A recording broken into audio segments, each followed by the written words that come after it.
And when the work ends, the day's just beginning. With beaches like West Beach in the Indiana Dunes National Park, exciting hiking and biking trails like the Diana of the Dunes Dare or the BMX track, and local treasures and exciting festivals, you'll know you're in more than just a bedroom community. From veterans of foreign wars to hometown heroes, our diversity is our strength. And we forge our future with the same flame as our steel. Oh, there's a place in the Midwest, and it's calling you home. The best part of Portage is what's next. The best part of Portage is you. There's more for you in Indiana.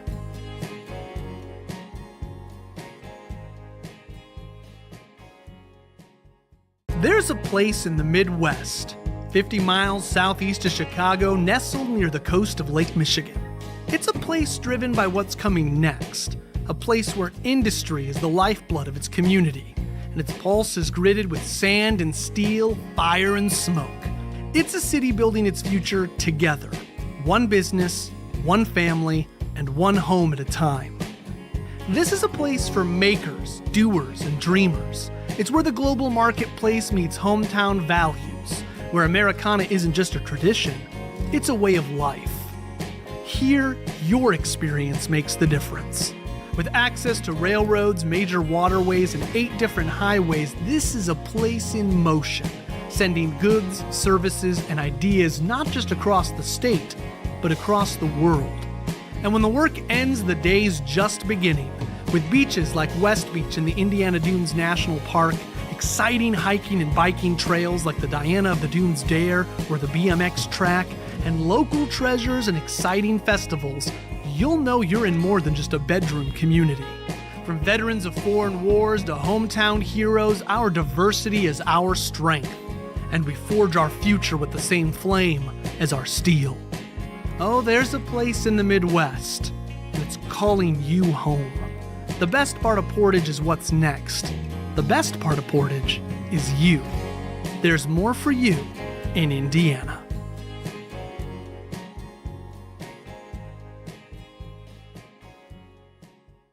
There's a place in the Midwest, 50 miles southeast of Chicago, nestled near the coast of Lake Michigan. It's a place driven by what's coming next, a place where industry is the lifeblood of its community, and its pulse is gritted with sand and steel, fire and smoke. It's a city building its future together, one business, one family, and one home at a time. This is a place for makers, doers, and dreamers. It's where the global marketplace meets hometown values, where Americana isn't just a tradition, it's a way of life. Here, your experience makes the difference. With access to railroads, major waterways, and 8 different highways, this is a place in motion, sending goods, services, and ideas not just across the state. Hello, everyone. Welcome to the March City Council meeting. I see some people wore green. That was the smart thing to do. I should have thought about that. Welcome to the March City Council meeting. Will you please stand and join me for the Pledge of Allegiance?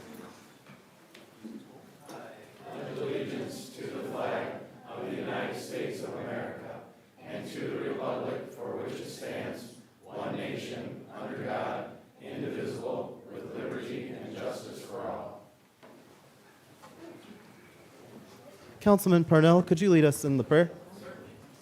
Let us pray. Our Heavenly Father, we thank you for this evening. We thank you once again for the wonderful opportunity we have to call you God and Father.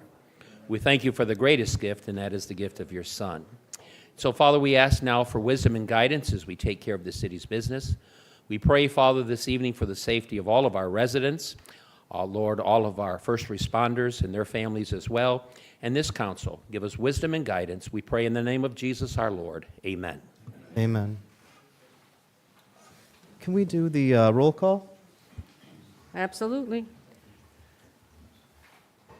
Mayor Austin Bonta, Here. Councilman Ferdinand Alvarez, Here.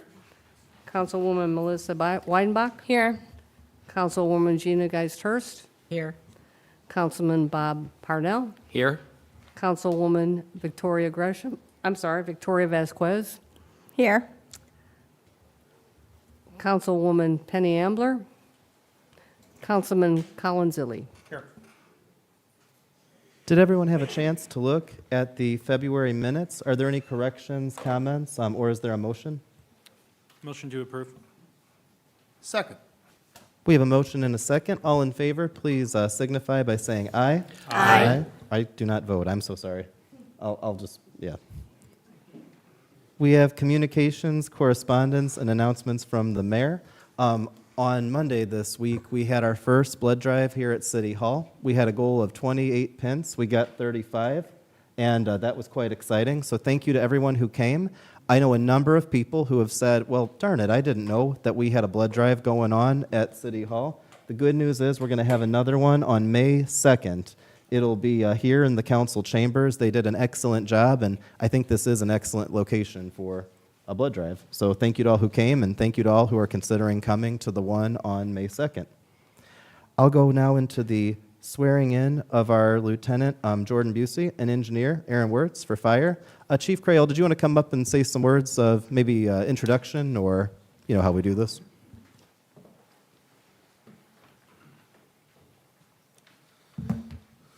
Good evening. So it's pretty cool to have these guys promoting. Back in 2012, Jordan Busey got on, and he was a probationary employee under me. I was his FTO for a little while. And now to see that he's gotten to the point that he is, it's also cool because Jordan's dad retired from the Portage Fire Department. Jordan is a legacy firefighter. We do like to give him a little bit of a hard time for the fact that his dad retired from the fire department. But it is very honorable, very cool, and so without further ado, Jordan Busey.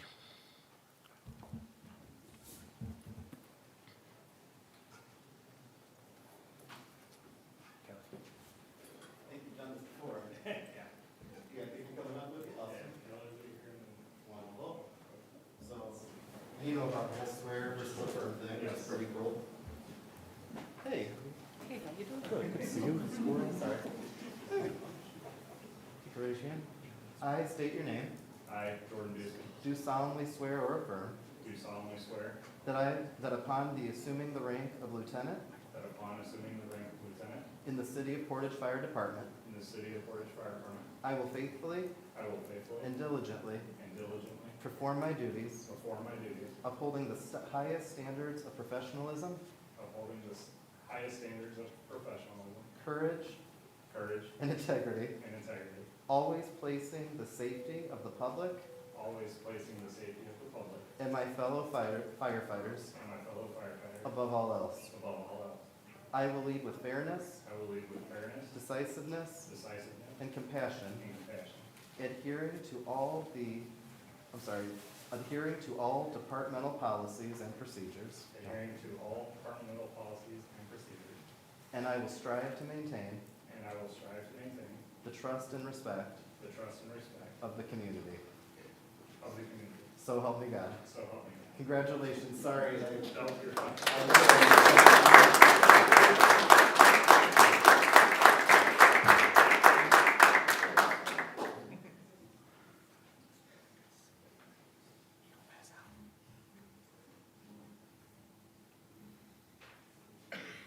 Have to thank Norma for that. She got that put together for us. It's definitely, it's a little bit different, but it's definitely applicable.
Next up, we have Aaron Wertz getting promoted to engineer. Aaron's been a part of the department for about 17 years.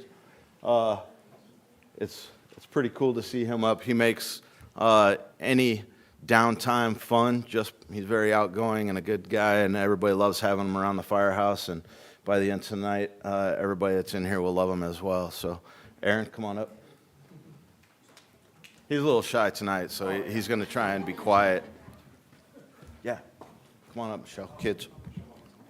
I'll try to, they added easygoing, stay easygoing and fun, so that'll be good.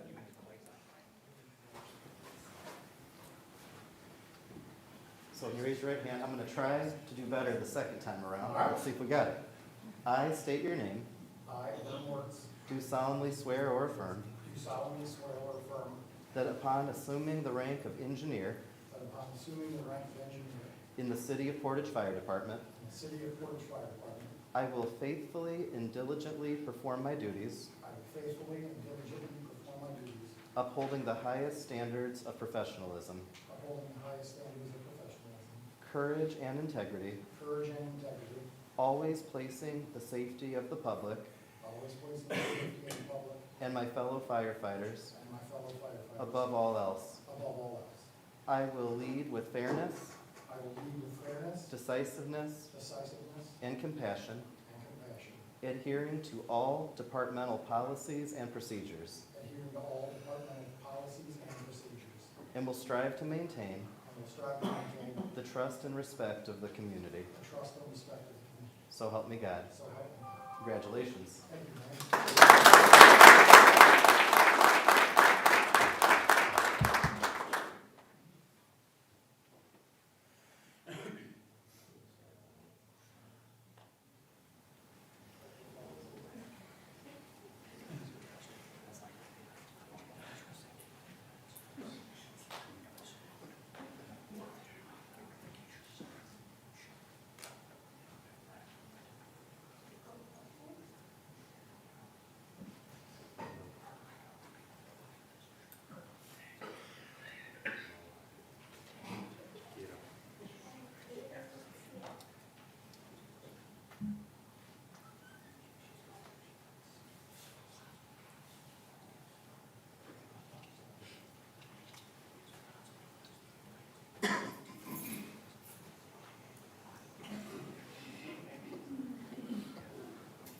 Right, it's successful that there's been blood drawn. Just a day late.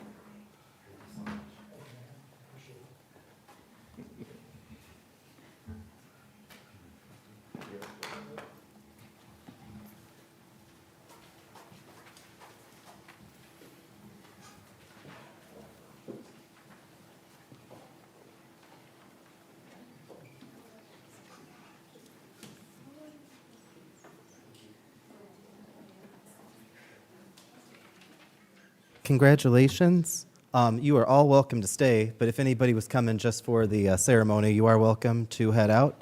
But again, you're all welcome to stay if you'd rather. That's good too. I do like how it's always seems to be one side more full than the other. It kind of is like a wedding where like one side's the bride and one side's the groom.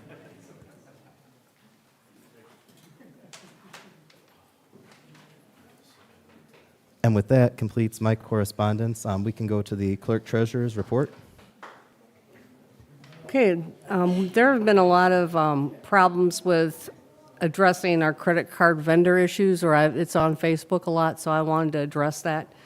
The clerk treasurer's office switched to a new billing system in October of 2024. There seems to still be some confusion as to what that involved. Notification was put on bills starting in August and continued through October.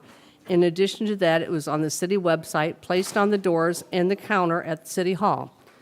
It was also on Portage's Facebook page where the mayor discussed it at length. In addition, for those on auto pay after the 28th of September, there was no money debited from their accounts. Many have asked why the auto pay information was not transferred to the new site.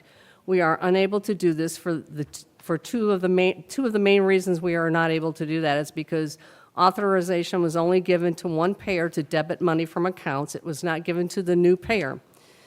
If any information would be transferred incorrectly, the city would become liable for any changes incurred, charges incurred due to lack of funds or compromised information. The reason for the change, the old system did not have the ability to send out mass emails, billing, online pay for text, and reoccurring payment options, along with the ability for residents to view and print their monthly invoices. The city has been cited by the State Board of Accounts in multiple audits because it's illegal for a government body to use taxpayer funds to pay for customers' convenience fees. Prior to switching systems, the city was absorbing the fee charged for ACH payments. Since the switch, the city no longer absorbs these fees. The city has always charged a fee for credit card processing. The city does not receive any of these fees. They are paid directly to a third-party processor. There is a long-standing policy in place in the clerk treasurer's office as to the removal of late fees and the fee for returned check payments. We are only able to waive one set of late fees on the accounts. Anything greater than this would have to have the approval of the Storm, Sanitary, and Board of Works. As for return checks or ACH payments, there is a $20 fee assessed if it is returned for any reason, and the fee is unable to be waived.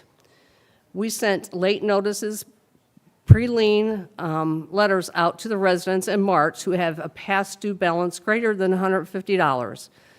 With this, we realized many residents were still unaware of the switch, and we will not be proceeding with the liens at this time to give residents a chance to make a payment arrangement if they need to.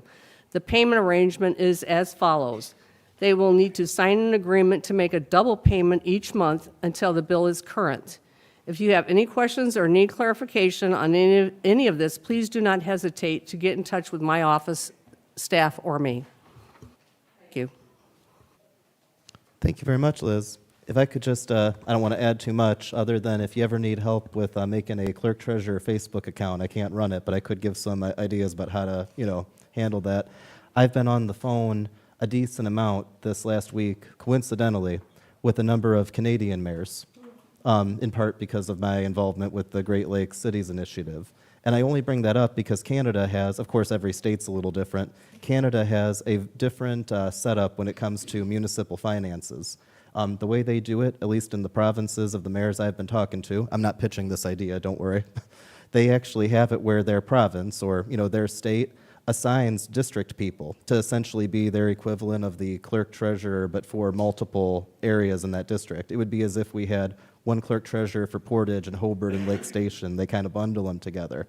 And so in conversation, I ask how they're doing, they ask how I'm doing. This issue's been brought up, and just to give you some overseas compliments, based on what I've described, they're like, well, it sounds like a lot's being done to get any issues corrected. And so I just wanted to give you a compliment from a couple of mayors not overseas, across the lake, outside this country. Oh, darn it. Now I've got one of those goofy quotes. Well, thank you. Now I would like to give the clerk treasurer's staff report. February was a remarkable busy month. Our biggest accomplishment for the month, I'm sorry, I got a cold, so bear with me, was being able to have the annual financial report submitted on time and without assistance from the financial advisors. So my office staff did the whole thing. My staff did the whole AFR this year. The 2025 budget was entered into the accounting software from the Form 1s that were approved by the Department of Local Government Finance, DLGF, and by the departments, which were based on the spreadsheets that were provided. These were reviewed by another staff member for accuracy based on the information provided. This was rolled over and is now available for use.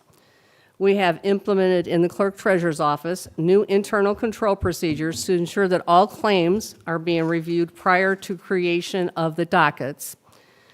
Budgeting is important because it helps to ensure financial stability, distributes resources based on priorities, and to be transparent in the spending habits of departments and therefore the city. We are going to be diligently reviewing the monthly expenditures of departments and will be in discussion if they are getting close to exceeding their expectations. The budget process for the year is based on anticipated revenues from prior years. Therefore, just because a department is generating money does not mean that these funds can be put back into the appropriations, as they are already included in the current budget in the Form 2s that we submitted, which allows our budget to be approved by the DLGF. Going forward, all departments who apply for grants will need to provide the grant packet submitted to the clerk treasurer's office. After being awarded the grant, a copy of the award letter must be also submitted to the clerk treasurer's office. All grants that are received by any department of the city must be recorded on a grant spreadsheet, and all federal grants dollars awarded must be recorded on the city's schedule of expenditures of federal awards, which is called CFA. Some grants that are believed to be from the state or other sources are actually passed through for federal dollars. In March, the focus is going to be shifted from implementing new controls to safeguarding the city by minimizing risk, protecting assets, ensuring the accuracy of records, promoting efficiency, and encouraging adherence to these policies to comply with the rules, regulations, and laws. And thank you for your attention. Thank you, Liz. So that gets us to the unfinished business of Ordinance 24-34, establishing a DORA. And for those reading the agenda, I don't think this is an issue, but it's actually an acronym, D.O.R.A.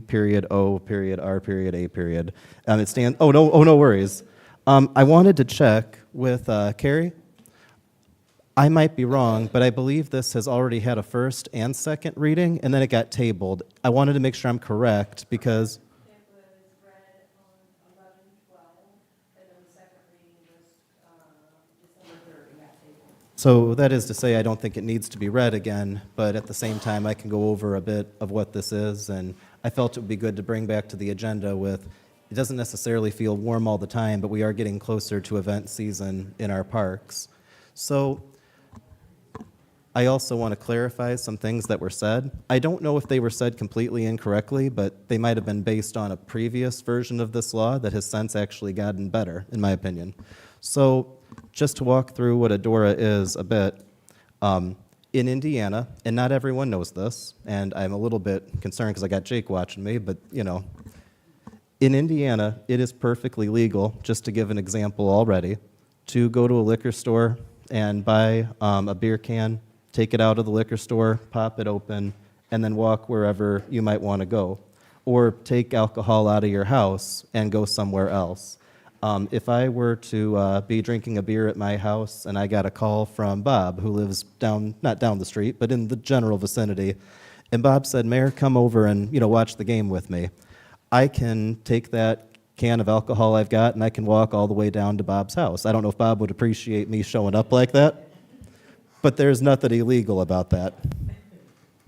That speaks to a uniqueness in Indiana's rules, but it is the state law already. Same goes with as long as you're bringing something you already own and it wasn't opened in the place that you bought it, you can take that anywhere. Now, of course, there's other laws that come into play. So if I were drunk, I might be in trouble for being drunk in public on the way to Bob's house, which I know Bob would not appreciate if that made the news. All said and done, what is illegal in Indiana, except in such cases as there is a DORA district, is that you're not allowed to purchase alcohol, a drink at a bar, and then leave the bar with that drink.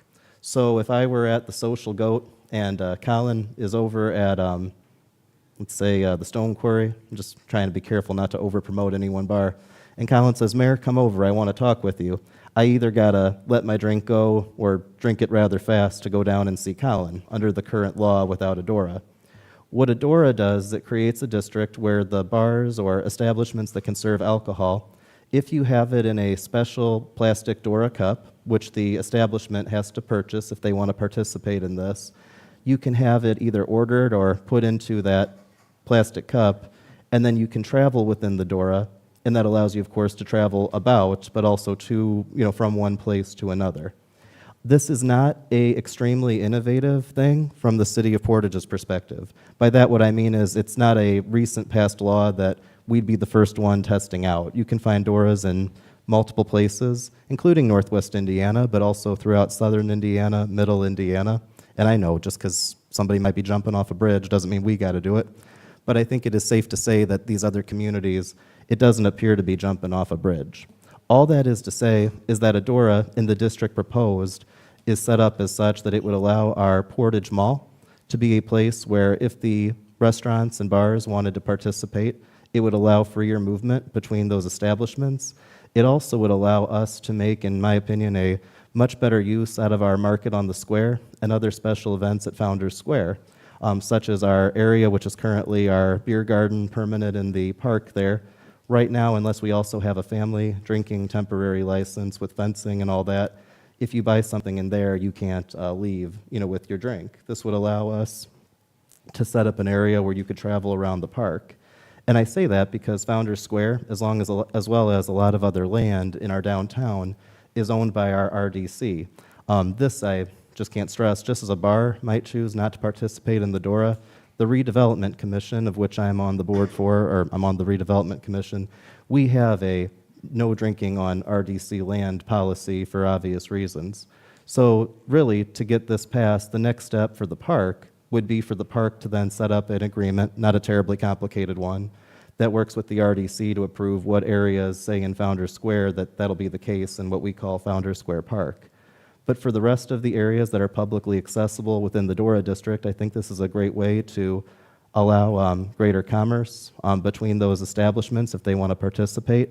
It also, I think, has the ability to bring more people safely into our downtown. I'd also add that we always want to encourage people usually walking rather than driving when they're in a bar area. John Harrison, our Assistant Park Director, is here. To have any, if you have any questions, we can direct it to him.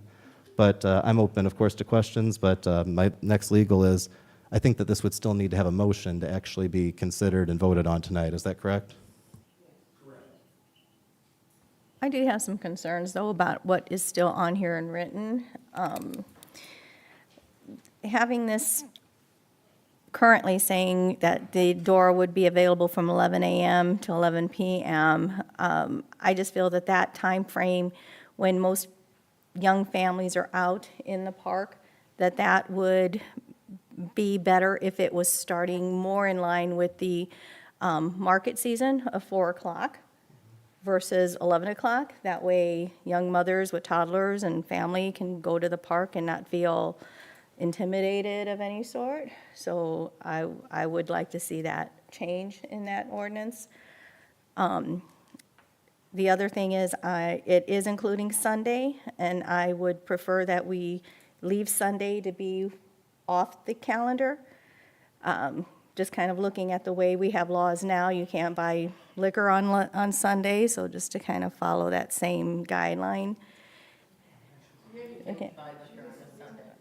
Oh, well, my mistake. But then still, I just feel like Sunday is just kind of a day that it can be set aside. Again, just thinking it's a time for family, that they can at least enjoy the park without having any concerns or worries about people walking around with, a cup in their hand. But also, you had mentioned the RDC, so this would also include, because I don't see anything here, the ballparks would be off limits. Well, that's then? already RDC property. So as noted, you can't drink on RDC Okay. property unless permitted by RDC. I Okay. can't think of a foreseeable reason where we'd allow that. I'd also point to the green space that's over by closer to the mall. That and those alleyways are RDC property. Okay. We can't stop someone from walking on a sidewalk, but to be fair, we also want people to be able to walk home. If somebody's at Big Time Burgers and Brew, let's see if I can get every bar and restaurant covered by the end of this discussion.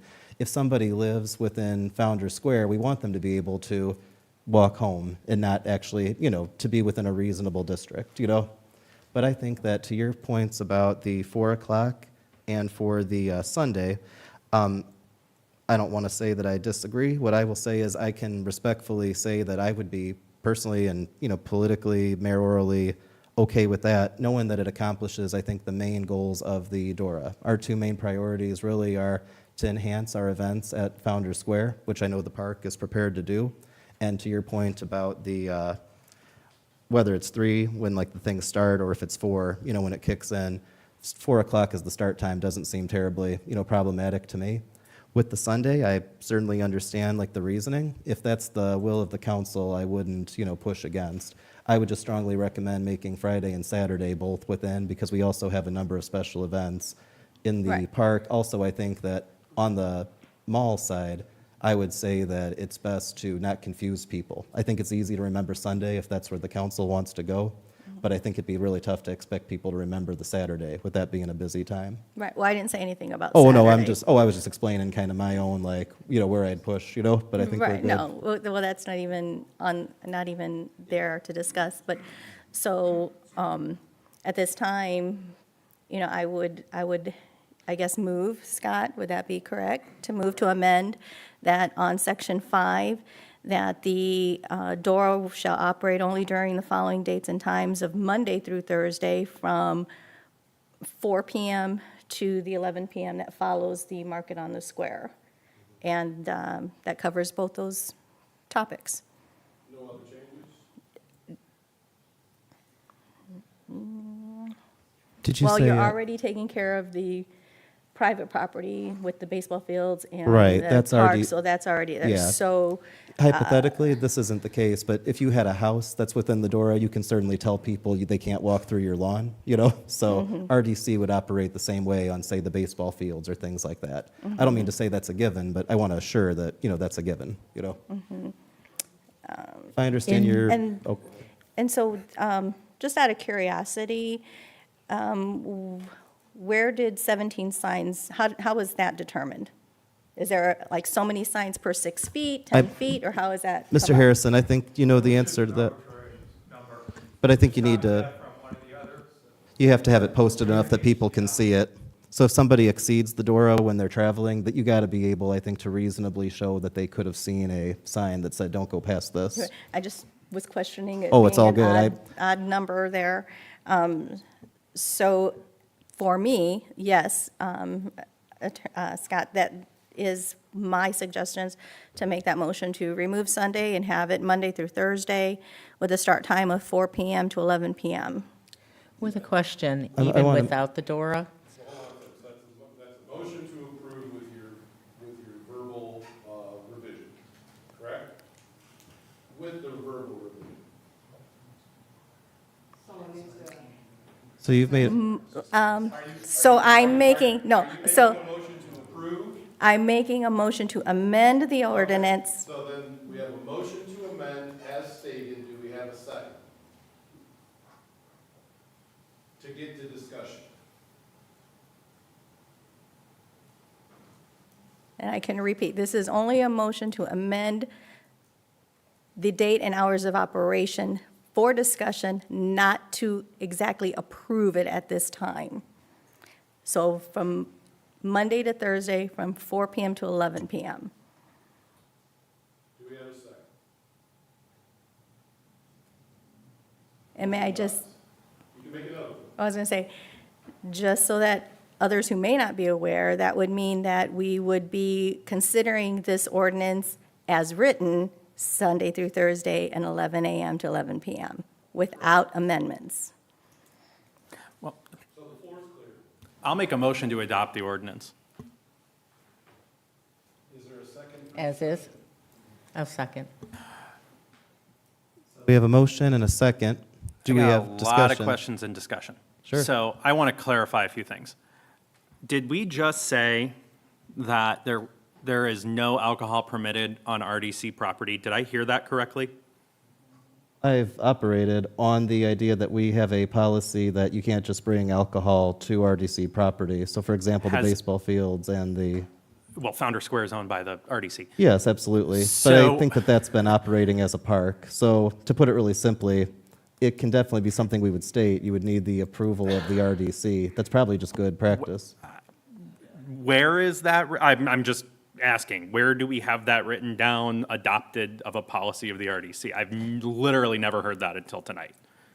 I mean, I can assure you, I think that if somebody were drinking at the baseball fields, I don't believe it's ever happened, but No, I understand that, but I'm just saying, where do we have this written down that the RDC ever said, there is no alcohol permitted on RDC property? Because the RDC owns a lot of property in which alcohol is already being served. Sure. They own the property up north, they own Founders Square, they own the police department, the fire department's owned by the RDA, the redevelopment authority in the city. I mean, there's a lot of property owned by the redevelopment commission, and I just want to be abundantly clear, if we are now saying that alcohol is not permitted on all RDC property. oh, no, I'm referring to the fact that RDC property that's functioned primarily as the RDC has had a no alcohol policy. No, it's not written, but I think it's really understandable that if somebody is drinking on the baseball fields, we're within our ability to say, hey, that needs to come off.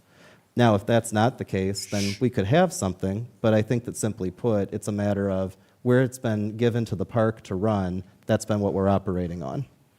A possible solution would be that we amend what's in front of us to state that if the city owns the property, the Board of Works must approve. If the RDC owns the property, the RDC must approve. I'm not sure of any other entity that would own. It's possible for sanitary, but again, that would take you back to the Board of Works for review, take you back to the RDC for a review of, is this what we want to have? So I want to be really clear about what we're intending to do here. Are we intending to say that people are no longer permitted to bring their own alcohol to events at Founders Square, concerts, whatever they may be? Is that what we are intending to do here? That's not the intention here. I think But would what we're about to do that? That's my question. No, because the DORA would allow you to go on any spot where the property owner is okay with that within that DORA district. I think that I'm just going to be frank, I think that most people don't want drinking so much as they can discourage it on things like, say, Hannah's Hope Playground. And so I think that this gives the RDC some ability to say, as a property owner, we're saying no alcohol here, no alcohol there. Of course, by practice, if the park is administrating areas where the park's been allowed, it's like the North Side Pavilion, but I think that if we want to be cleaner and just get that all covered, I think we could have a written policy, but I would just be really clear, it's more about getting an MOU with the park and the RDC about what they're going to do. I think that if you ask your average person, what's the concern, I think the concern is just people not wanting alcohol on the playground, and of course, probably the Sure. baseball fields. Again, my goal is to accomplish that, in part to make sure that the DORA gets passed, because I do think that the benefits are good, and I think that any concerns are mitigated, and they can be proven to be mitigated by other cities and municipalities that have a DORA. Sorry if that was confusing. No. I probably I just- spoke too frankly.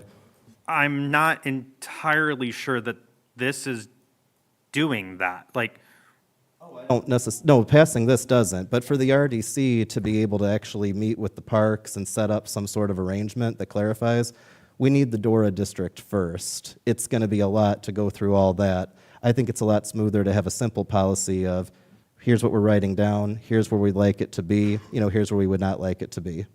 And even without the DORA, like right now, somebody can go down to Founders Square and bring their own cooler, no matter what day of the week it is. Unless correct? directed otherwise. So if you guys are asking for something stricter, I think we'd have to check with legal about what RDC can do.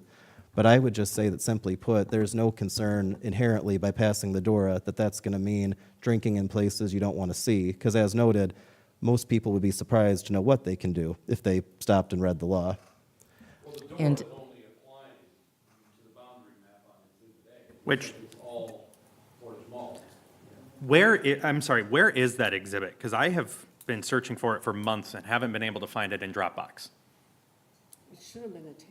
Yeah, it's not. I think this was passed Mr. Harrison, do you happen to have a copy of it? Yes, I do. If you could bring it up.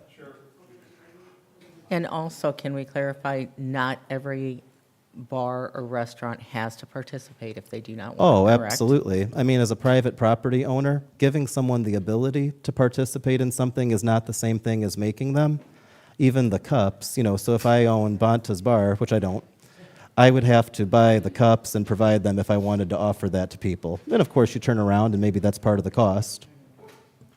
And even if no bar does, I have a feeling a good number, will, based on conversations. Where we would benefit still is the park department able to do the events at Market on the Square. Thank you.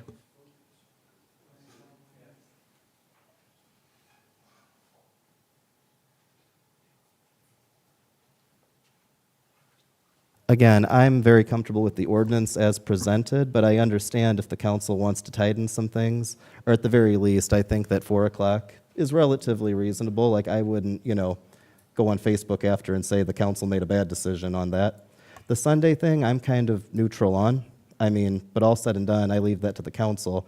I believe the ultimate benefit of the DORA is the flexibility for our mall, which is growing and getting more people, to be able to have another option to encourage people to come. And whether or not an individual bar owner likes it, I think that a number might see the benefit of the flexibility of bar hopping.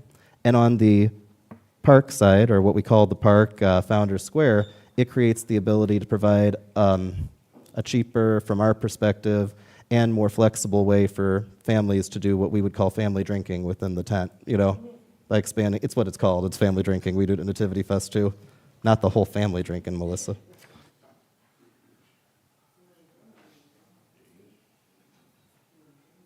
What was that?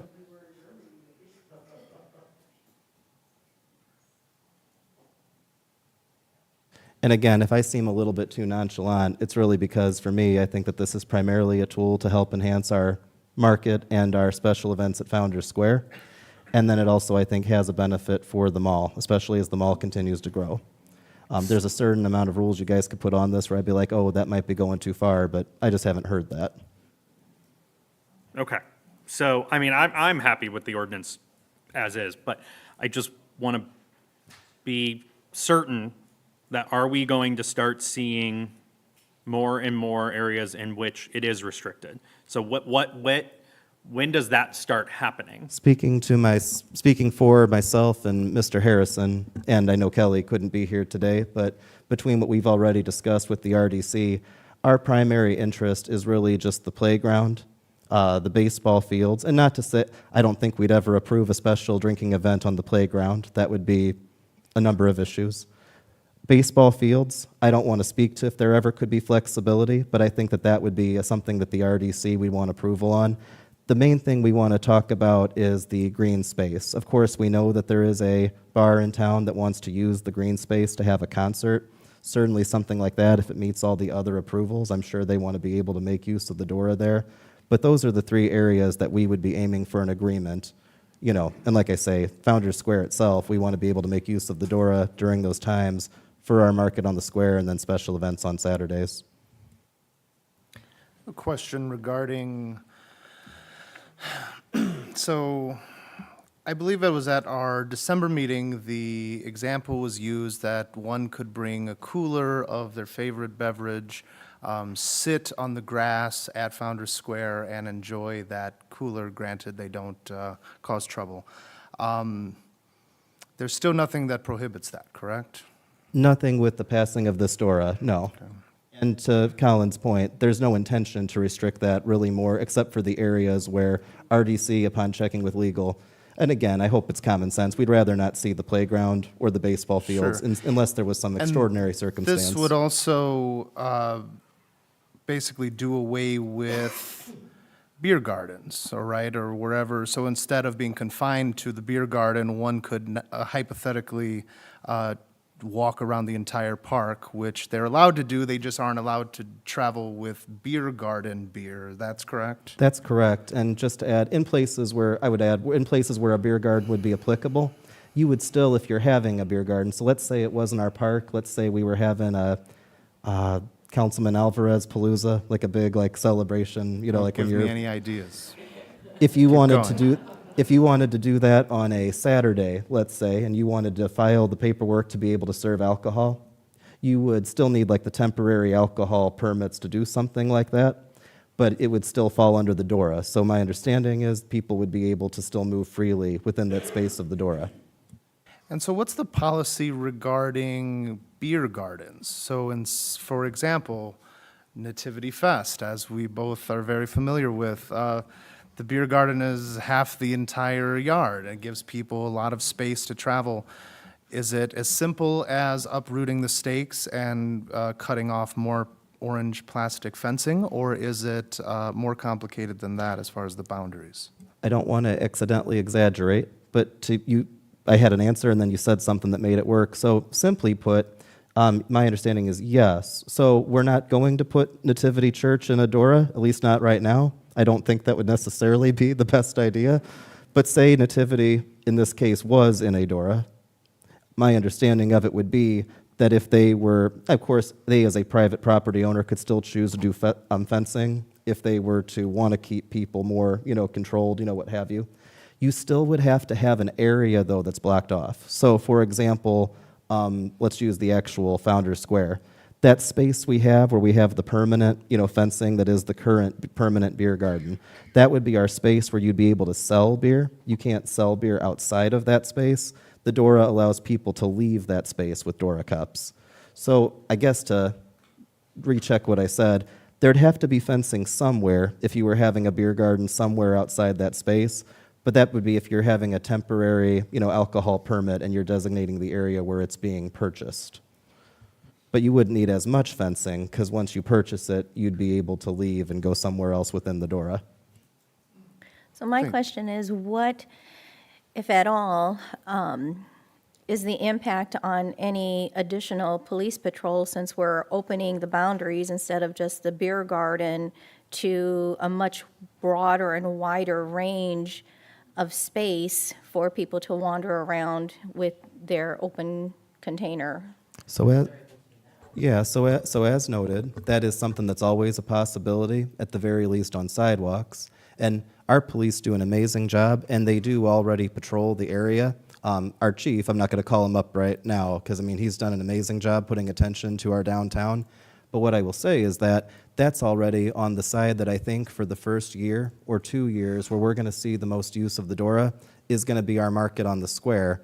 As noted, market on the square, the vendor price has increased, the number of sponsors has increased, and we've also received a significant donation to go for it this year. All that is to say, the cost of security during those big days is something that we already have budgeted to handle the security for when we're calling in the police for overtime.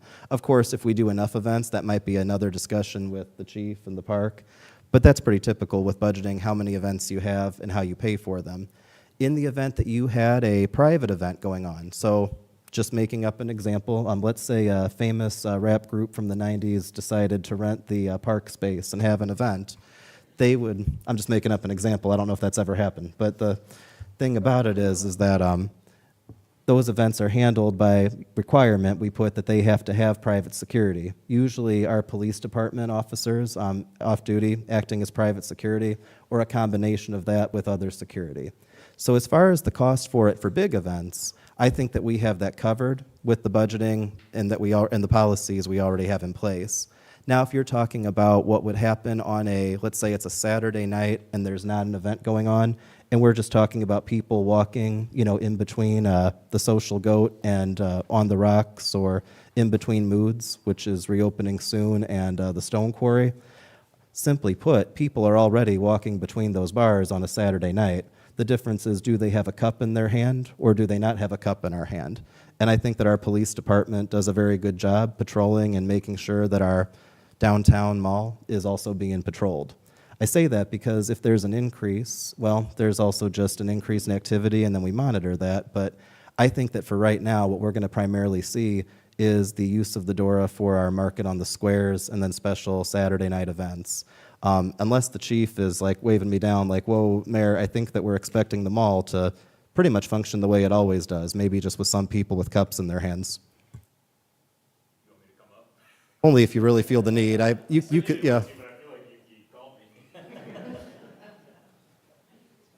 I also just want to throw out that this whole thing was Jake's idea back in the day. I'm kidding, man. No. My understanding of this is it's just regulating, it's more about alcohol sales than consumption, which is, kind of the excise police area there. If you're not aware, the the laws in Indiana have changed. Public intox is not just being drunk in public. You got to be creating a problem. You got to be a danger to yourself or somebody else. So just the act of drinking in public is not a crime. So, So stumbling if a little or just kind of walking a little silly might not inherently be a problem. as long as you're not we would need to articulate that you are a danger to yourself or somebody else. So I'm not going on either side of the debate here, but I think this is more about whether or not, where you can go once you've purchased alcohol, as opposed to where you can actually drink alcohol. Open container is another law that people aren't clear on what that actually means. It pertains to being in a vehicle. So there's a lot of things that are being referenced that I think aren't really part of what you guys are working on today. So I don't know if that helped or not.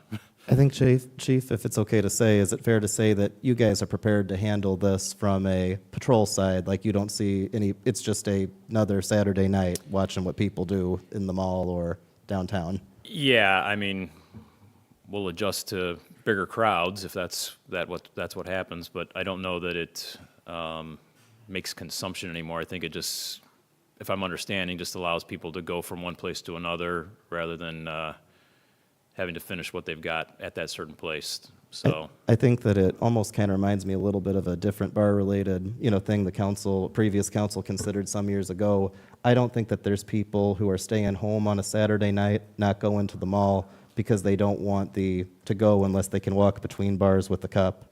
I think that most people are coming because they're already coming to the bars. This just adds another opportunity to not have to drink fast or throw something away if you switch. well, and the reason the Parks Department's bringing this forward is not necessarily about the bars. It is correct. primarily about our sales at Founder Square and not having to put up fencing and not having to spend the time and money on fencing that is unnecessary and that people can just already bring their own alcohol and walk around. So this isn't necessarily encouraging more. It's just allowing the city to be able to sell alcohol that we're already selling, by the way, and people can then roam freely around the event space with it without having to be confined in a fenced-in area.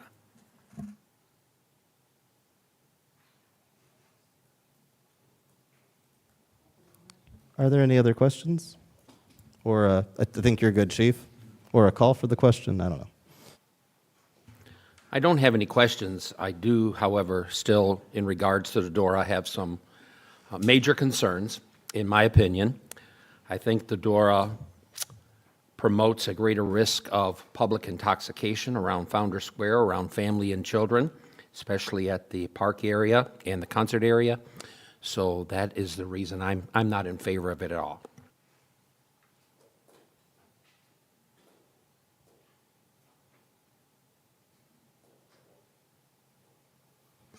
If I remember, we have a motion and a second. There's been discussion. I actually don't quite know at this point, is it good to call for a roll? Or is there any other discussion to it? Yeah, just clear it once with any further discussion. If there's none, call the roll. Hearing none. Liz, I'll ask you to call the roll. Councilman Alvarez. No. Councilwoman Weidbach. No. Councilwoman Hurst. Yes. Councilman Parnell. No. Councilwoman Vasquez. No. Councilperson Zilli. Yes. All right. Well, that did not pass. That gets us to the introduction of ordinances. We have our second reading. We have ordinance, and I'm going to say them as three, 2516, 2517, and 2518. All three of these relate to the proposed PUD at Swanson Trails. The reason I'm mentioning them together, although they take three separate votes, our city code requires that if you are doing a change from land to a PUD, you have to first change it to the next type of zoning, then that type of zoning to that zoning's PUD classification, and then ultimately from that zoning's PUD classification to the final PD or PUD. So it is to say that this is 3 votes, but really 1 action that's being accomplished or what's being proposed here. I think we're ready to turn that over to Attorney Scott Leith. And I think you guys have something you'd like to plug in. I'm not sure if you need Z's help getting it on the screens, but if we're able to, I think that'd be good.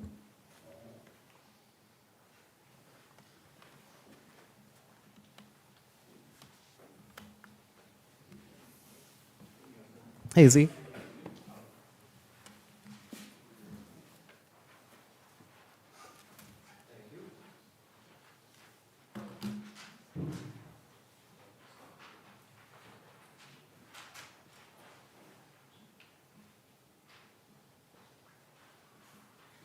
All right, Luke, how do I do that?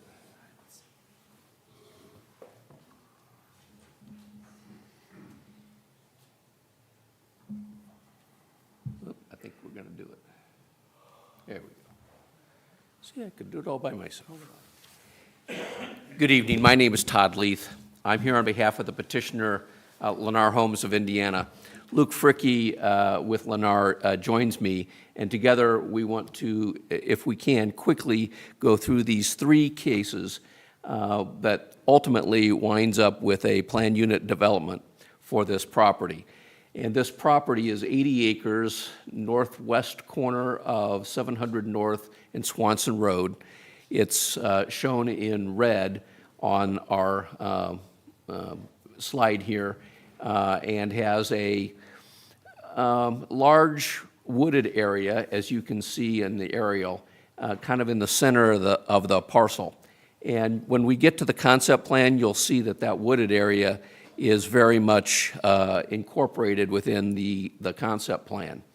On the west side, on the east side of Swanson, you can see a number of subdivisions, Brookview and Avila Acres along there, and they are the most impacted, I would say, homeowners to this development. Today it's zoned R2 under your zoning ordinance. That's what is on the east side of Swanson and a little bit on the west side as well. We've got 3 petitions. The mayor called all 3 of them. I have generically referred to it as stair-stepping zoning. We can't go from R2 to a PUD straight, so I've worked with staff and Mr. Cherry, and so we go R2 to R3, and then we go to the PUD, and then our development plan, which is, if you will, the plat of subdivision. So when the rubber meets the road, our concept plan is incorporated in an ordinance. And you've seen that. That's our PUD ordinance. That's your ordinance. And it incorporates that concept plan. And then we turn it over to the engineers to take that concept plan to a subdivision plat. I'm joined somewhere. There they are. They moved. With our consultants that are here. From Manhard Consulting, from Weaver Land Planning. They're here as well to help us answer any questions that you might have on this. I'm going to go very fast through the next slides because the next slides kind of take us through this. I really want to get to the meat of the subdivision, if you will, the concept plan. But this ordinance covers everything that your standard PUD has. It follows the template that your PUD ordinance requires. So we have an introduction, we talk about the district, we talk about the land uses, single family, no duplexes, no multifamily. This is a 100% single family detached project. We have our development standards, and then we have the approval process that's all laid out. This is the concept plan. Because it's a long and narrow, this concept plan, north is on the left side of the screen, 700 is on the right side, and Swanson runs along the top. Remember that wooded area? You can see that we've preserved a significant part of that wooded area in this concept plan. If we were to do an R2 subdivision, we could not do that and still get an economic number of homes. Of course, we could protect every single home and have 70 homes.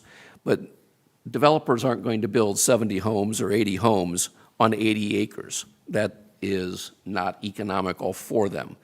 So this is a balance, I think a really good win-win. We're preserving a significant number of the trees in the wooded area, but we have a lot count that Lennar is comfortable with from an economic standpoint with two different styles of homes.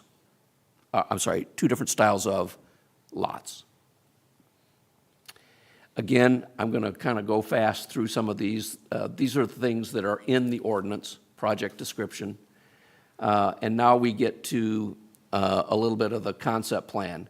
Again, total number of lots throughout the 80 acres is 225. That's gone down a little bit as we've gone along.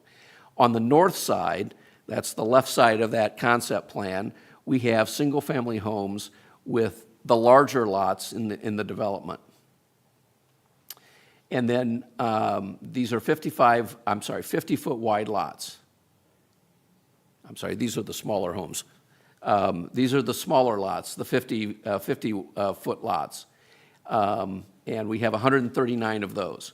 And then on the south side, these are the larger lots.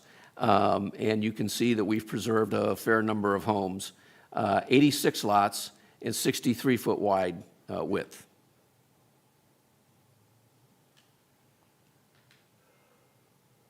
We have a trail system throughout. We have 26.6 acres of open space. A third of that 80 acres is open space, preserving those trees, providing for detention, providing for the trails, and some perimeter as well. But a third, 33%, is open space.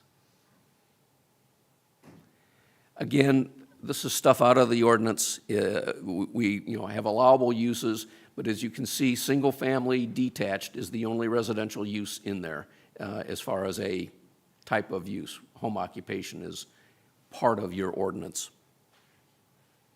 Development standards, 63-foot wide lots on the south, 50-foot wide lots on the north, and a series of what your ordinance would have for any other zoning district, because that's what we're doing. We're creating a zoning district. And then, of course, there's the approval process in the ordinance. We've done a lot since Lennar approached the city to get to tonight and get to the Plan Commission at their public hearing. We had an outreach meeting. The mayor had a group that attended in his office. I was there, and he and I kind of explained the PUD process. And I think a fair number of people were there and saw that the PUD process was a potential benefit for developing this property. If I could say something there, I don't want to Please interrupt do. you too much. It's no secret that Portage residents, including myself and including many people on this council, are concerned about the rate of residential growth. It's not that it can be completely stopped, because there is something unhealthy about shutting it down altogether, but we need to make sure that we are doing our residential growth in a responsible way. At the initial meeting of the Plan Commission, where I forget the exact reason, but I think it was on us. I think something wasn't turned in on time to get reviewed. It ended up happening that the public hearing had to be postponed, and rather than having a lot of frustrated people who were going to be leaving and upset that they didn't get a chance to speak at a public hearing, Attorney Leith and I brought people upstairs, and we gave a full presentation on the process, how this works, and so much as the attorney was able to say, and I think he said quite a bit, the goals of the developer, for this neighborhood. We also talked about the contrast between the land zoning, what it currently is, and what the developer was proposing it to be. If I recall, it's something where in the current zoning, I believe it's over 300 homes can be built. 313 homes if we just did, by rule of thumb, a cookie cutter checkerboard subdivision, we could get 313 homes in here, by my estimate. It is to say that they were already going less than that, but with this not being a PD, if they were not interested in the PD process, any developer could buy it and as zoned R2, they could cut down all the trees, take everything out. There's no recourse the city has to build that many. So to start, a PD allowed us to reduce the number of homes from what it could be at the max to what it could be with a better designed subdivision. The opportunity to talk with residents, both at that initial meeting and then later at the public hearing. There was also a presentation that the developer did with people who live in the neighborhood across the street and others to come in and talk about it. Was we had so much feedback about wanting to save the woods, or at least the amount of the woods that people can observe from the neighborhood across the street. I don't know how many people cross the street and roam the woods, although this proposal allows the woods to be saved and have some trails that people can go through. The other thing is that the original plan that they had when they came to their first meeting included homes having a four-way intersection, which took out more of the woods. What this actually does is it preserves the woods. It was a big thing for me because in that first meeting, a young boy said to me, "Did we do it, Mayor? Did we save the woods?" And I wanted to give him a big hug, but I didn't do that. I just said, well, we've got our first steps, and this preserves a great deal more of the woods than what could be done if any developer comes in and builds as zoned.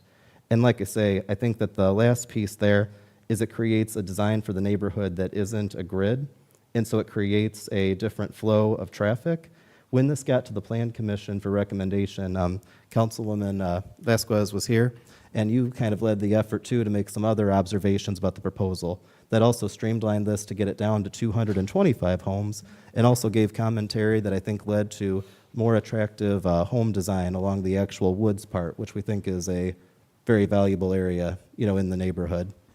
All that is to say that without a PUD, any developer can come in and essentially, I don't think that any of them are that rude, but somebody could buy it, come to the Plan Commission and say, here's my site plan, it meets all of your rules. If you want to keep the woods, there's nothing you can do. That's not what Lennar did here. They came in with intention of making it a really good community, and they wanted to play up the assets that are there. And so like I say, for someone who's been involved in this, and particularly from a position of hesitancy about any new neighborhood, a lot of work has gone in to reduce the overall amount of traffic, check the quality of the homes, and preserve the woods, the green space that I know many residents, including myself, want to keep if we can. Sorry to interrupt. I just wanted to explain the city side of that. I appreciate the help. The takeaways from the outreach meetings were a lot of folks were concerned with duplexes, a lot of folks were concerned with multifamily, and we made it crystal clear that that's not what we're talking about. We're talking about two different lot sizes and 100% single-family detached. These are residential subdivisions in every sense of the word. That was important. The other thing that I think is important to note is look at all the iterations of the concept plan.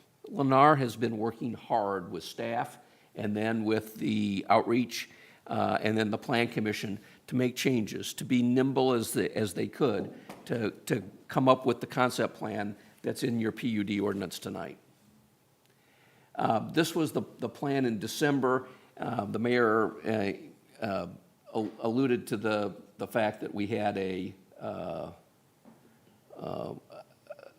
an area here in the concept plan that went out to Swanson Road. We've removed that so that now we have a little curve there and no road that goes out, so that we've now preserved all of that area that's in orange as additional tree preservation. Again, we learned that from the December outreach meetings, and we made that change. And we lost lots in doing it. At the Plan Commission, there was a comment from the Plan Commission about these particular homes. There were 11 homes there. Now there are 7. We made them the 63-foot wide lots instead of the 50-foot wide lots that we had. Again, being nimble, we lost 4 lots in doing so. But it's something that made some sense, and so Lennar was willing to do that. So that gets us right back to where we're at. Rich Hudson is our land planner. I'm not going to call him up in the interest of time, but he's here and available to talk to you in greater detail about the concept plan, why he's done certain things, and so forth. The tree preservation was part of his presentation. That little park that's in the community, we have a little detail on that as well, and Mr. Olson can speak to the details of that.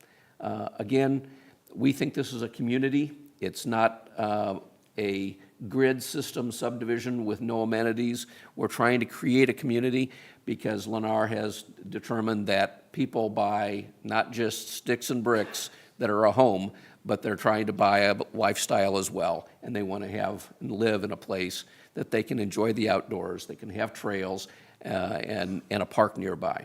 And that's what this PUD allows those homeowners, future residents, to enjoy. Again, just some comparisons. As the mayor said, there's a rule of thumb that I learned years ago that if a developer looked at 80 acres, how many homes could he get on it? And the rule of thumb was, back in the day, 75% could go into lots. The other 25% were roads, detention ponds, buffer areas, and so forth.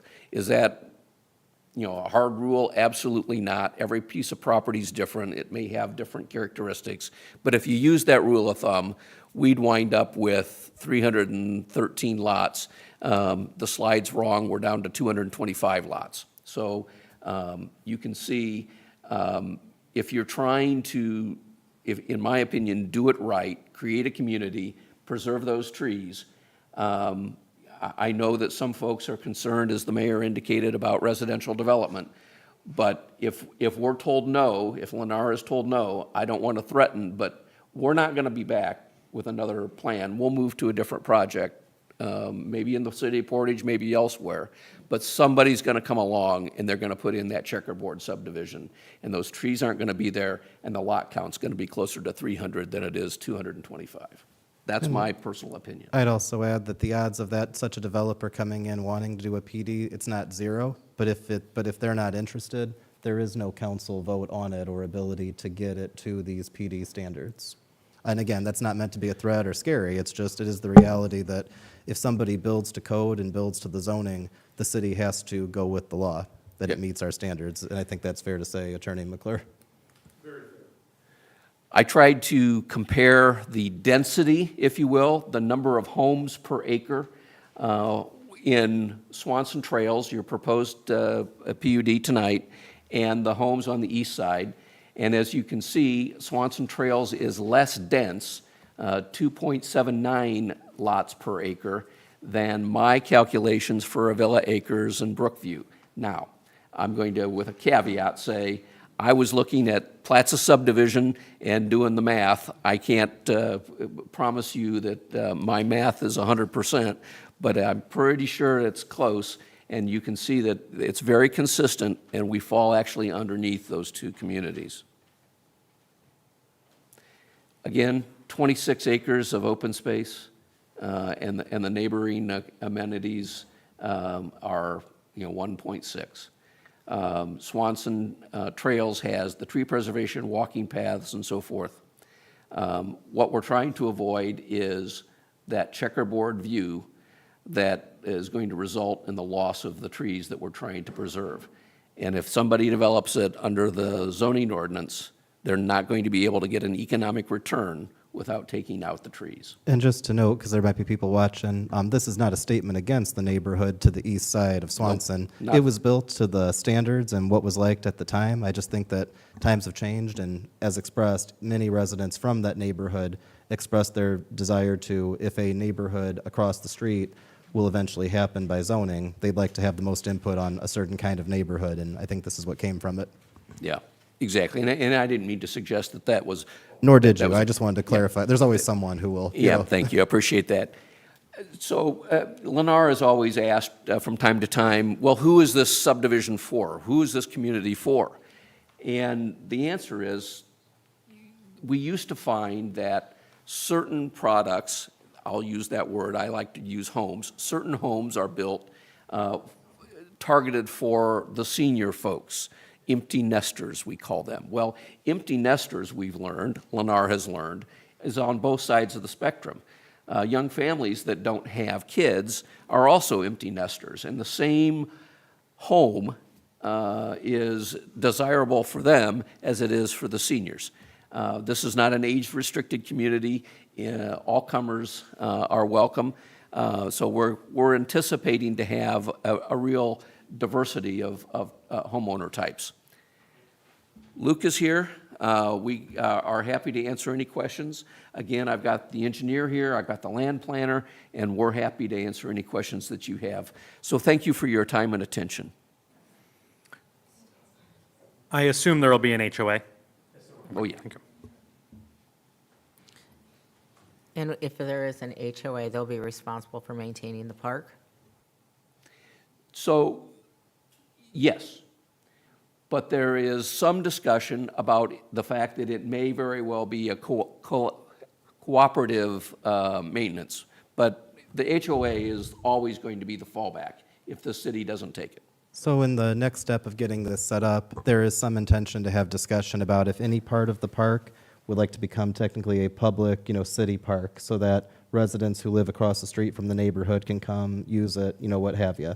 One of the discussions we had from there is, again, in practice, it kind of depends on the HOA, but there could be some merit to the city having a piece of it as a public park, although if that were the case, what I would say, and this came up in past meetings and public meetings, we would lean towards not having the trails managed by the city. We would see that being maintained by the HOA for the very simple issue that trails can be very difficult to maintain, whereas something like the front area, such as a fitness court, a playground, we're a bit more experienced.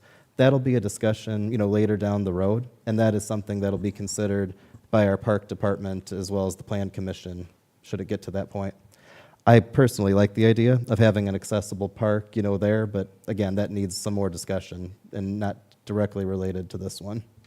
I also want to add that as far as our HOA goes, the parks and the trails, we will take over maintenance for whatever you guys want us to take over. It's just a part of, we have to have that conversation. Hasn't been totally ironed out. And again, it could even be that the HOA does some maintaining, but it's still a public park. It's just we have to work Correct. that part out. Yep. And I just want to commend you on working so diligently from the initial planning stage to where we're at today, especially some of the changes with the housing, especially with lots 140 to 145 to help us meet that 225 goal, and preserving the trees so that we have the possibility of having those bike trails in place as well. And I just wanted to thank you for what you've been doing to work with the Planning Commission to get us to this point and hearing the public community and their concerns. And I also want to thank you because it was your suggestion for those lots, and I actually did a count earlier today. There are over 60 lots that are the larger widths that back up to either detention, the tree areas, or the buffer zones along. So all of them will have beautiful backyards. If I could just add one more thing, because I don't think that this would normally be part of your presentation, but in case it's on anyone's mind or if it comes up later, something that came up directly more so to me kind of after the meeting was question about traffic control along the intersections at Kingman, Buttercup. There's no longer one at Holmes. That's something that's handled through the Traffic Commission, and that's further down the process, but it is to say it's not directly on the developer to come up with that at this stage. That's more of the city side about traffic management. We did have one gentleman who lived on Swanson Road who very much wanted a roundabout somewhere in there, but I told him we'll have to wait and pick our battles. Let's get through this neighborhood design first. But it is to say your guys' vote is not an impact on the Traffic Impact Commission side that studies that. Not to say you can't ask about it, but just that it's a separate process. Just to confirm, there is an entrance on 700, right? I'm not. There is. Okay. Yep. I appreciate you putting the park in the center of things and off of the major roads, like other subdivisions we've seen, so thank you. Sure. Good job, Rich. Are there any other questions? When it comes to the actual process, as I stated, it's really 3 votes because our city code requires these 3 steps. So just knowing that there's actually, the 3 there. So Attorney McClure, does this needs to be read again as well, is that correct? Has it already been read on first reading? Yeah. Oh, okay. Well, then it's just a matter of if someone wants to first make a motion in regards to ordinance 25-16. I'll make a Swan- motion make to a adopt motion. 2516. Second. And to be clear, that's Swanson Trails R2 to R3 on the zone change. Liz, if you're ready, if you could call roll.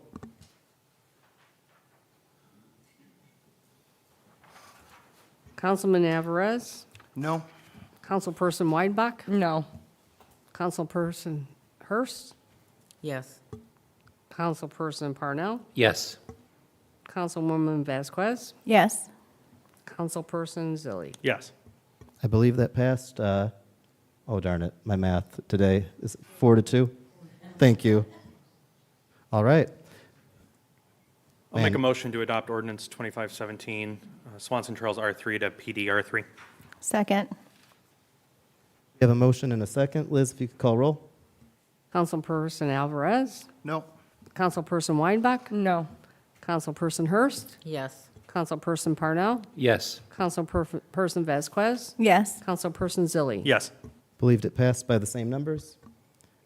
And that gets us to if anybody wants to go on the last one. I'll make a motion to adopt ordinance 2518, Swanson Trails final PD. Second. We have a motion and a second. Liz, if you're ready, you could call roll. Councilperson Alvarez, No.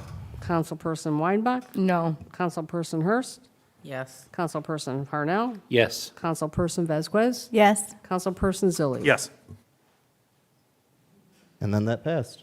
Very good, thank you. Congratulations. We were giving out accolades. I'd like to add one as well. Mr. Cherry and his staff have been wonderful to work with. We really appreciate doing that.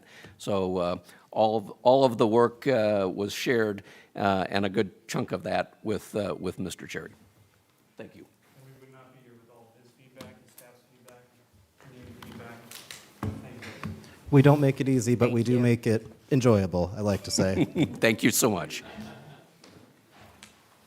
That gets us to second reading, ordinance 2519, regulating contractor licensing. I wanted to see if I might be able to ask for our Chamber of Commerce Director. Jerry, did you want to say anything to this after I kind of bring it up?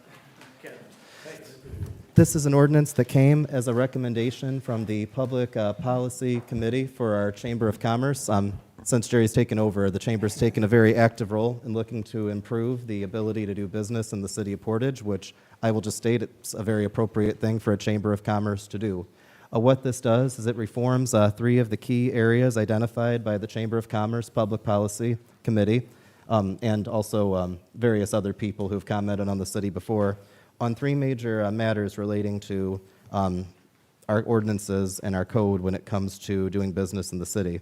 One is the addressing of testing, one is our rules pertaining to general contractors, and the other is increases to the things that residents, or that is to say, business owners will be able to do for themselves. I can elaborate, but I'll let Jerry explain a little since we're thankful that this originated with the Chamber. Yeah, well, it originated as a group effort with the city, the EDC, and the Chamber.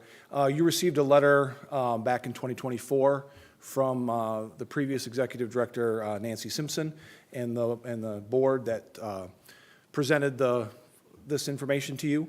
And this is just something, again, trying to move forward with the businesses in the community and make that a process that's not, the standards are still there, just easier to get to those processes so that things happen faster.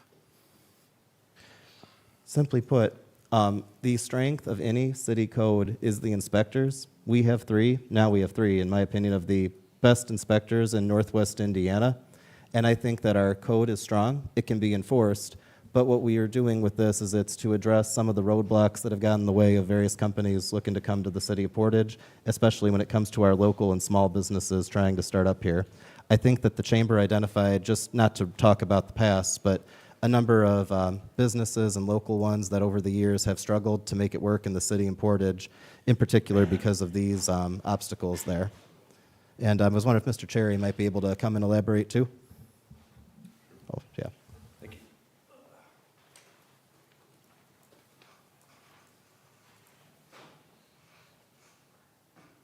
you. I also want to acknowledge Nancy as well. She did great with this too. Thank you. So I think you said it well with the small, we've lost a lot of small businesses to surrounding towns and cities.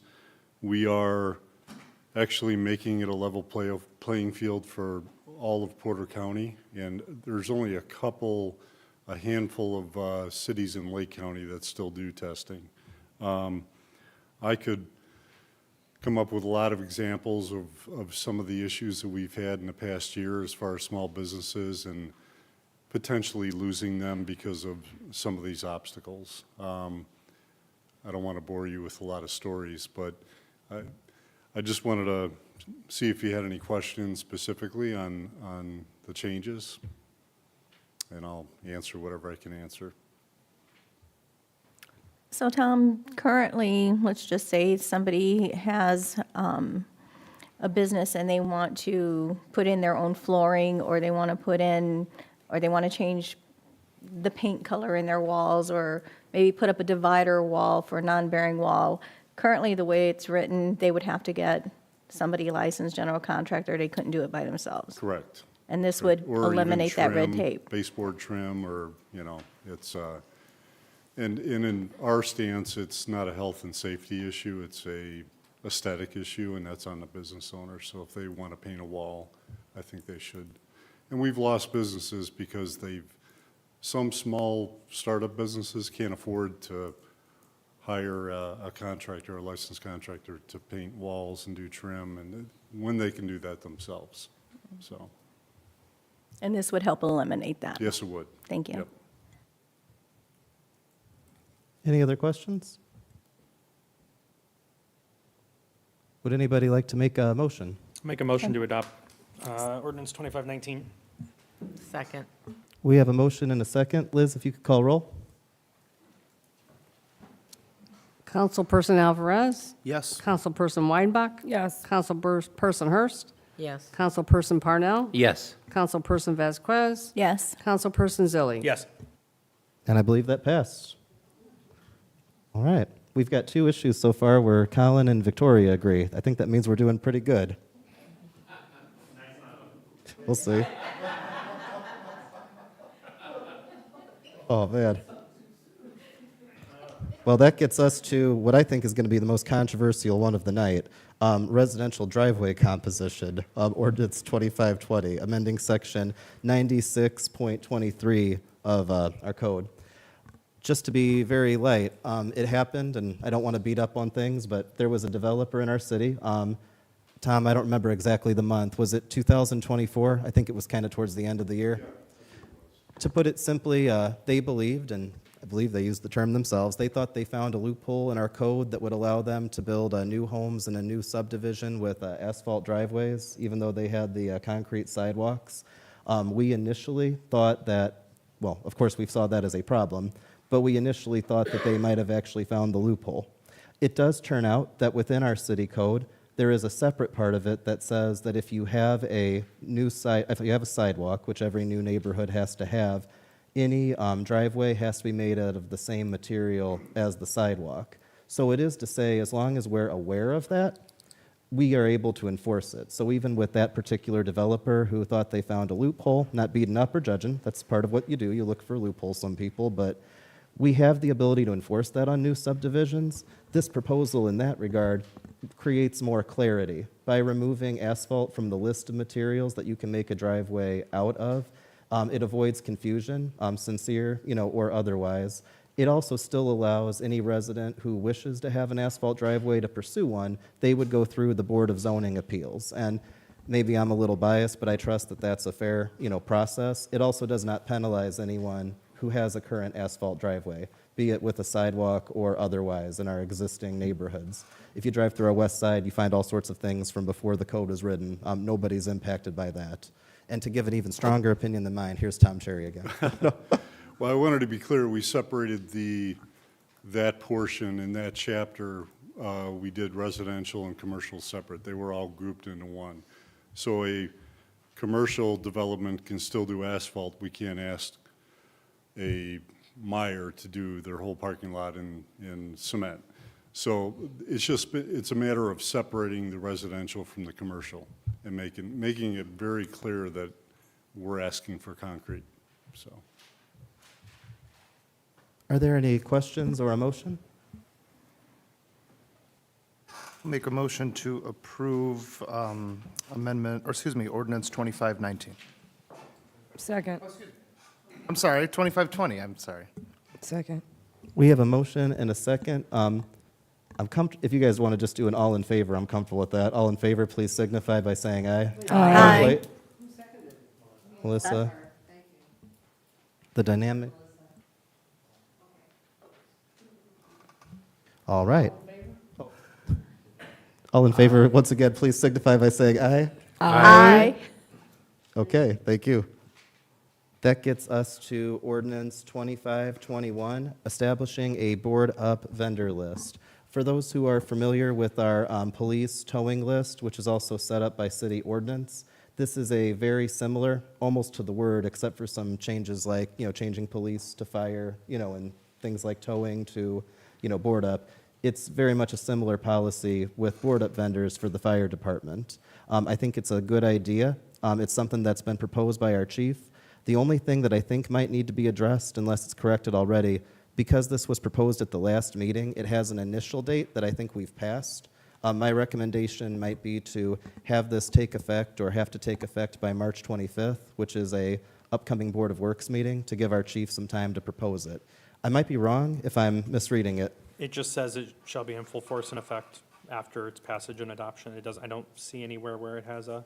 Oh, I apologize. Oh, I see it now. Yeah. There's no later than February 15th. Yeah. Yeah, I would recommend, my personal recommendation would be March 25th, just for a relevant Board of Works meeting. But I mean, like I say, I just think we need something past February. I'll make a motion to amend Section 1C to reflect no later than March 25th. Second. We have a motion and a second. All in favor, please signify by saying aye. Aye. And then do we have anything on the now amended ordinance? I'll make a motion to adopt ordinance 2521. Second. We have a motion and a second. All in favor, please signify by saying aye. Aye. Thank you all. That gets us to ordinance 2522, consumer use of fireworks. I expressed some confusion at the last meeting about it. That was on me for not being particularly prepared. I have had some time to, could you imagine me, like sometimes not always being as prepared as I need to be. That said, upon some review and discussion with legal, I would like to recommend that maybe we table this to an upcoming meeting. Not to say that you guys can't do what you will, you're the council, but after speaking with legal and our fire chief, there might be a couple things we might want to talk with the ordinance committee about still. Attorney McClure, I don't know if you'd be comfortable kind of explaining what we talked about. Sure, the issue, I think it's a great idea. It's coming down to enforcement, how to enforce, the proper department to enforce, and a little bit of the guidelines for that.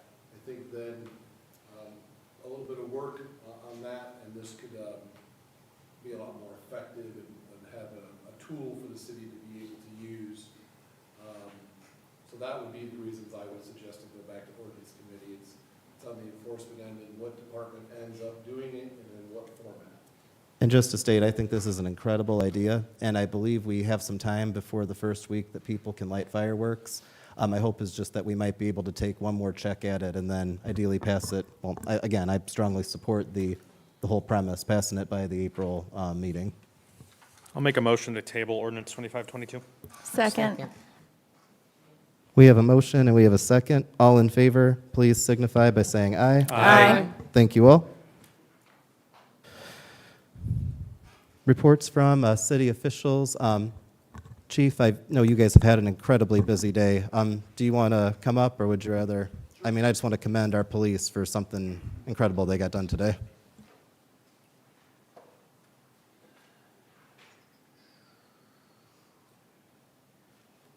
Good evening. Yeah. Hey. I like the enthusiasm. Could you do that like one more time with that exact tone? Because that was... All right, on that note, I will skip over most of this because I feel like we're already tired tonight. I just get the vibe in here tonight. So I do want to tell you about an incident that occurred yesterday that we received a resolution on this afternoon.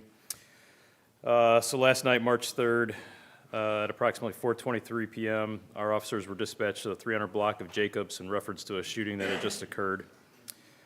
Upon their arrival, officers located a 28-year-old, I believe the address given was a Hobart residence.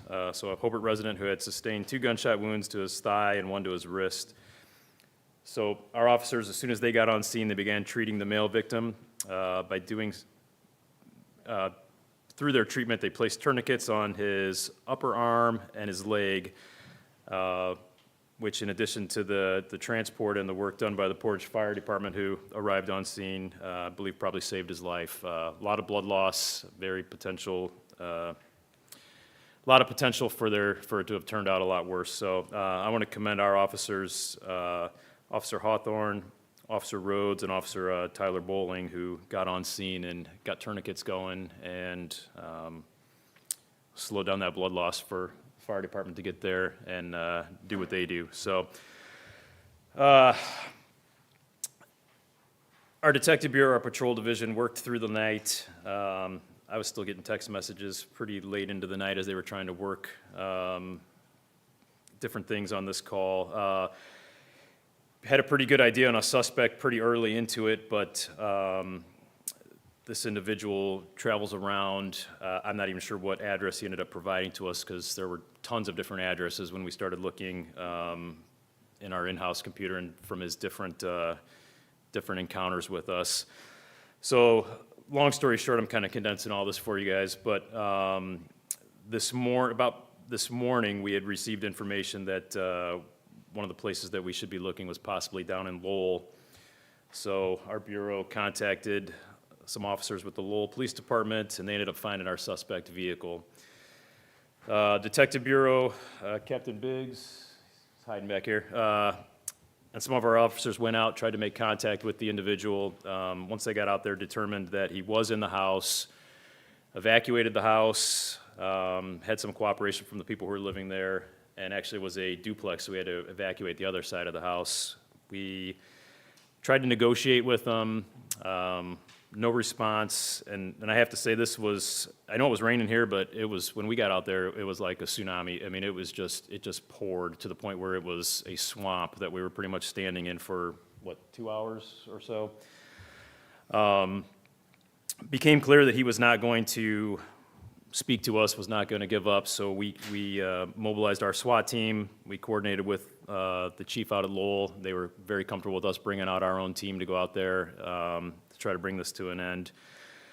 Essentially, we got our team out there, continued to try to negotiate with no response, and then we shifted gears and we ended up deploying gas into the house. That didn't take too long.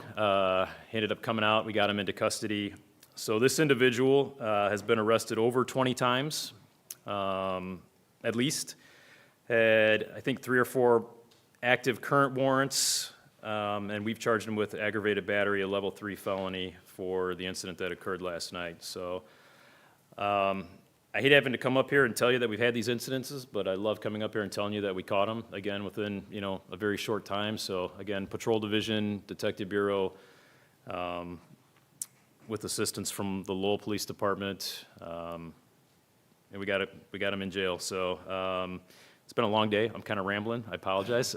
Chief, it has been just outstanding, and I haven't had to wait on this, and I appreciate being able to say this.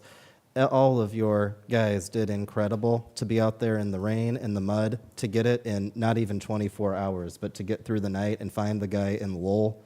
That is something that I know we're not supposed to brag, but it's just hard not to brag. We have the best police force in Northwest Indiana. The community knows it. It's why I think yesterday when the initial news came out, so many people were ready to say, I think there were even people saying, let's see how fast they get them. Yeah. And lo and behold, we got them by the afternoon, and your guys did the work in the mud and the rain, and it was absolutely just breathtaking to think about how fast you guys moved on this. So thank you.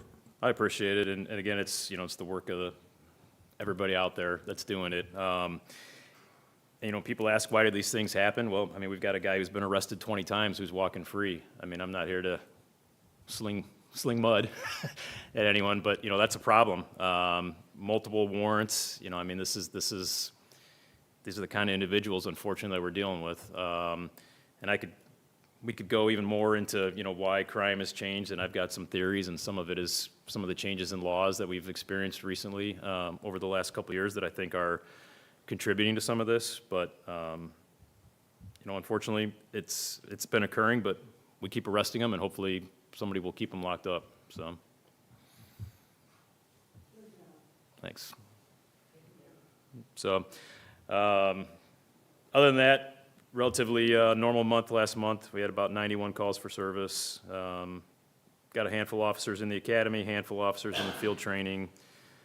Got a couple openings that we might be able to fill. We're in the middle of a hiring process right now. So other than that, we're kind of progressing along, but that was kind of the big news of the day. So Thank you so much, Chief. Anybody else? Well, thank you so much. Chief Crail, do you want to come up? I'm not sure if you can one-up this one today, Chief. I think that, but we'll see. I'm not even going to try. I will say that there's always a little bit of rivalry between the police and the fire, but I will tell you that it's, I feel honored to be able to sit front row and see the work that they do. I contacted Chief Candiano today, and it is truly commendable how fast they work. It's never good that we're having crime going on in the city. However, the police department handles it efficiently and effectively every single time, and that's very amazing. So I do feel very honored to have that front row seat. We too, we had a little bit slower of a month. However, we did have 2 fatal fires this month. That does affect our guys. It affects our community. We are going to, in accordance with Indiana District 1, we will be doing a presentation at Jones School in April for just some fire education. They're just that being the vicinity of where both fatal fires were in that vicinity. So that's the school that we chose to do the program. So that'll be happening just to get that education out there. We did also, on February 12th, we had an ambulance involved in a head-on collision. 3 of our firefighters were injured. Fortunately, they were treated and released. We do have one that's still off from some minor injuries regarding the accident, but we are very fortunate that we have the larger chassis ambulances. Without those larger chassis ambulances, the extent of the damage would have been much worse, and I would venture to say that one of the firefighters that is still off would have sustained a lot more severe injury than what he did sustain. I'll make it quick too because it's already been dragging on. I just would like to, I don't mean to say that derogatory, but We think what we do is pretty important, Chief, but I think it's very important as well, but yeah. On that note, I just wanted to say that a big thanks to Trevor, Deputy Chief Jeremy Hyman, and Lieutenant Jordan Busey for the work that they put in over the last month. Today we switched over to a new dispatch. Countywide, it's been incoming for 5 years, and it finally took place today, but behind the scenes, those guys on the fire department side have done a lot of work. Trevor is not necessarily our representative, but he is working his tail off. I know that you all received emails that they're not taking, or he's, working on emergency tickets. Today, he was running around ragged, so I just wanted to say thank you for all of that. So that's all I have. Any questions for me besides how leather tastes?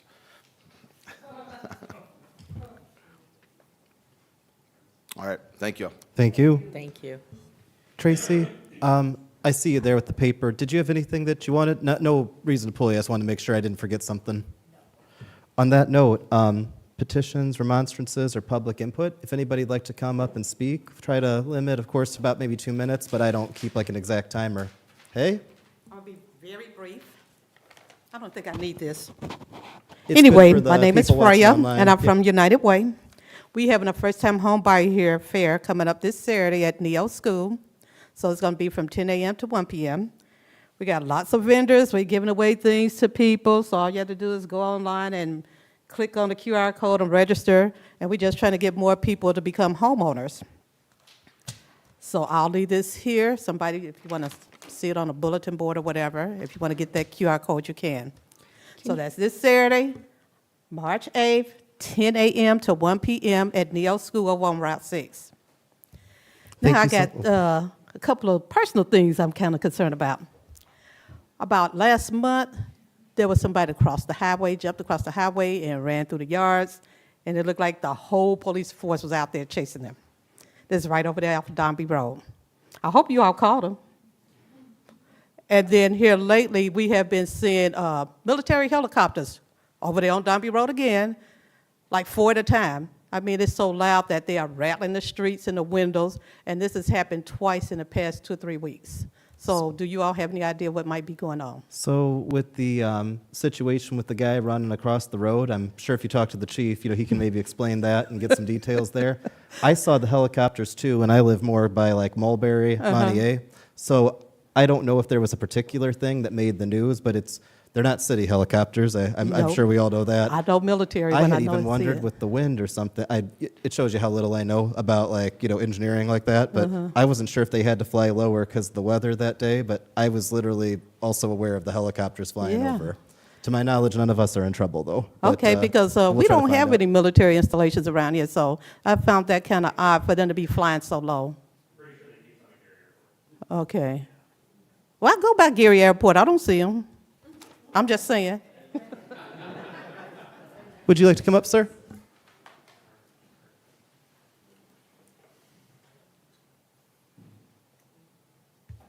Ladies and gentlemen, my name's Dale Campbell. I'm a Savannah Heights resident. I think that's your district. I'm not sure if this is the proper place to ask a question or whether I should be going to the storm sewer meeting Thursday, but I'm going to ask it here because I think that doesn't have voting people. You're welcome to ask anything here. We can direct you Okay. for sure. Well, it's concerning the letter that went out, and I filed an appeal to about the grass cutting incidents in the city and that's stopping, and I applaud your trying to save money, and I agree with saving money. I tried to explain in my letter why the city cuts a detention pond, and I don't. I inherited that situation as a third owner from 30 years ago, apparently, or 31 years ago. Had that in place probably before there were HOAs. I'm sure you're. Mr. Cherry, are you familiar? I know you're familiar, I'm sure, because, yeah. Actually, we're going to be speaking further about this. Attorney Claire and I have started discussing this, so we're looking into this issue. Okay. I don't mean to say I've been brief. That sounds way too political speak. I apologize to No, sound I like that. know. I knew that there was a situation, and if you're the situation I'm thinking of that's a little more unique, I do know that they're working on that. I Yeah, just apologize that. I'm yeah. already, my taxes went up by a factor of 6 on that. Be clear, we landowner. don't raise the taxes directly I know, here. but I'm just saying, I'm doing my duty, I'm cutting the edges, I do all the good stuff I'm supposed to do, I'm very diligent. It's just that, personally, it's something I can't do. It would probably kill me. If you talk to Tom Cherry after the meeting, and the meeting's going to Okay. be over, I think, pretty soon, he can get you kind of set up in that first direction. Tracy and Dan are here on the sanitary sewer side. Again, from what I know, from what I'm aware of, there might be some complications there, but if you talk to them, that's the first All step, right, and I we're would happy like to assist. I would like to do that because it's been hard on me. No problem, sir. Okay, Thank you. Any other comments? I'd just like to add this, in the sake of making this meeting take a little bit longer, because we're still way behind the last Valpo City Council meeting in terms of time.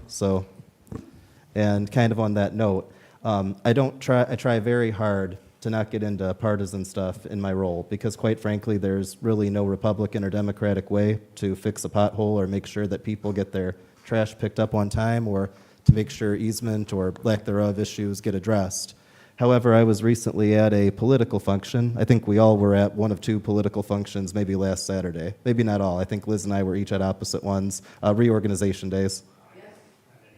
And I'm not even a precinct committeeman, but they made me come to swear people in. But anyway, an individual who, I'm going to leave the name out because I don't think he meant, nor did he really say anything wrong, he came up to me and said something to the effect of, man, you must be really happy that you've got a Republican majority council.